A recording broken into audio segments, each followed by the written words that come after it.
Menurut gue tuh kebencian umat kepada harta tuh lahir dari denial dan kemalasan sih. Karena bahkan Nabi pun ada cerita Nabi tuh yang sahabat datang. Habis itu Nabi, gue miskin banget nih nggak punya apa-apa. Lu punya apa di rumah? Gue punya kapak. Ya udah sekarang pergi ke hutan. Tahu nggak ceritanya? Oh, Nabi ngasih kapak kok nggak salah. Nabi ngasih kapak bahkan ya. Iya, Nabi ngasih kapak. Iya, tahu, habis tahu, itu Nabi nggak ngasih harta. Padahal orang ini minta kaya gitu. Nabi doain aku biar kaya. Lah doa ini gue kasih kapak. Pergi ke hutan. Pergi ke hutan nembang bawa kayu bakar dijual. Terus akhirnya hasil jualannya numpuk sampai dia punya usaha sendiri gitu. Poinnya adalah boleh jadi kebencian kita terhadap harta lahir dari denial dan kemalasan, karena Nabi sendiri pun datang orang yang minta Nabi buat ngedoakan dia jadi kaya. Nabi itu kan BTW doanya sangat terkabul ya. Kalau dia ngomong pasti dikabulin gitu. Nabi nggak ngedoain dia buat kaya, Nabi nyuruh dia bawa kapak pergi ke hutan bekerja gitu.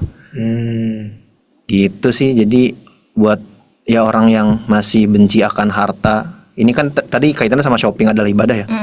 Orang yang benci untuk spending duit, yang merasa gue nggak boleh terlalu dunia tuh, itu menurut gue datang dari ya tadi kemalasan, denial dan ketidaktahuan sih lebih tepatnya. Ada aku pernah baca. Ini kalimatnya coba nanti ditanggupin. Kemiskinan ada di surban para ulama. Syair deh itu kayaknya. Kayak Rumi deh ngomong, aku nggak tahu, lupa. Tapi ini yang guru aku dulu ajarin gini. Ulama atau nabi itu nggak miskin kan, tapi sederhana aja kan.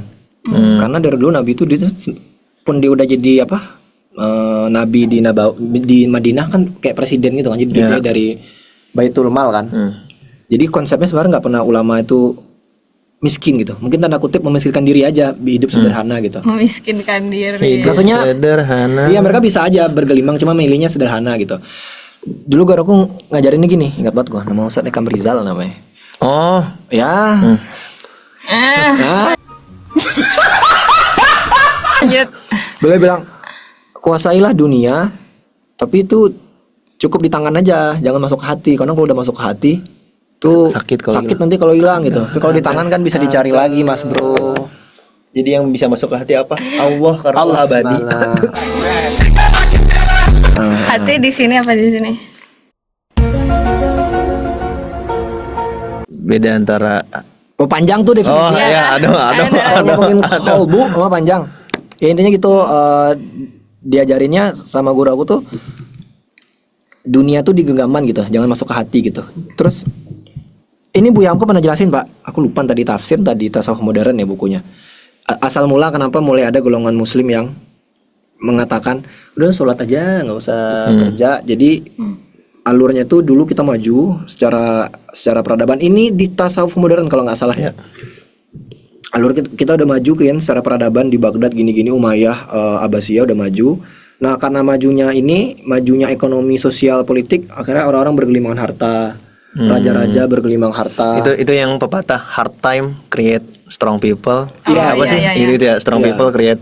Nah, itu yang ada di buku ijo juga itu nggak sih? Buku hijau itu yang mana? Tasawuf modern hijau. Islam, otoritarianisme Dan ini otoritasnya di akhir. Tuku siapa sih? Itu orang Turki nulis kan? Iya. Nah itu. Buku hijau. Pas udah naik, hijau. udah makmur, udah kaya, ternyata akhirnya para raja-raja atau bangsawan orang-orang besar tuh bergelimang harta gitu. Jauh dari Islam lah gitu. Akhirnya muncullah kelompok-kelompok, dulu namanya Darwis. Darwis tuh kayak kelompok sufi, tarekat gitu. Oh, yang muter-muter itu. Itu Darwis namanya BTW. Nah, udah nggak usah, mereka ternyata Kebayang aku muternya. Iya. Yang di Turki kan. Iya, pakai rok gitu. Terus mereka bilang, oh ternyata kemajuan dunia tuh membuat kita makin jauh dari dunia gitu. Ini cerita Bu Yamko loh ya. Akhirat. Kemajuan dunia kan mereka maju nih dunianya. Oh, terus turun tuh akhirnya. Iya, dunianya maju, ilmu pengetahuannya maju, ekonominya sukses. Ternyata ini yang bikin kita jauh dari akhirat, kita jauh dari Tuhan gitu. Maka mereka menjauh gitu. Terus indah sih kata Bu Yamka.